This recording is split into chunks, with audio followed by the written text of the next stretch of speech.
საძოვრების შენარჩუნების მოთხოვნით საპროტესტო აქცია გაიმართა დღეს მეჯინისწყალზე. ტერიტორიაზე, რომელსაც 500 კომლის საძოვრად იყენებს, შესაძლოა მალე სათევზე მეურნეობა გაშენდეს. ადგილობრივთა თქმით, რამდენიმე დღის წინ ეკონომიკის სამინისტრომ 4 ჰექტარი მიწის ნაკვეთი ალექსანდრე მეტრეველზე გაასხვისა. მოსახლეობის განცხადებით, თევზის აუზების მოწყობა იქ მხოლოდ ფასადური პროექტია. რეალურად კი ტერიტორიიდან ბიზნესმენს ქვიშის ამოღება სურს. ვარაუდს ისინი იმითაც ამყარებენ, რომ კომპანიის წარმომადგენლებმა სინჯები ტერიტორიაზე უკვე აიღეს. ადგილობრივები მშენებლობის ადგილმონაცვლეობას ითხოვენ და ეკონომიკის სამინისტროს საკითხით დაინტერესებისა და მოსახლეობასთან აქტიური კონსულტაციებისაკენ მოუწოდებენ. ეკონომიკის სამინისტროს და ბიზნესმენის პოზიცია იხილეთ მომდევნო გამოშვებაში.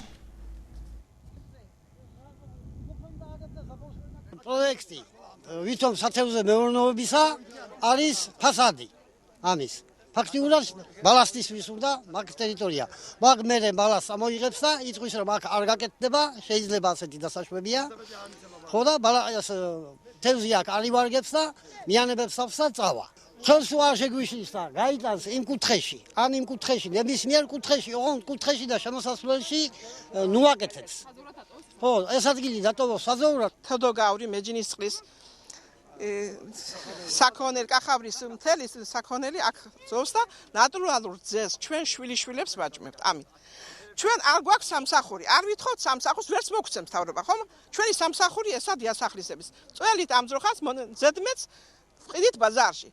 სამსახური ჩვენი ეგია და დასაქმებული ვართ აქა და ძალიან ვთხოვთ ეკონომიკის სამინისტროს დაგვიტიოს ეს ტერიტორია საძოვრებად.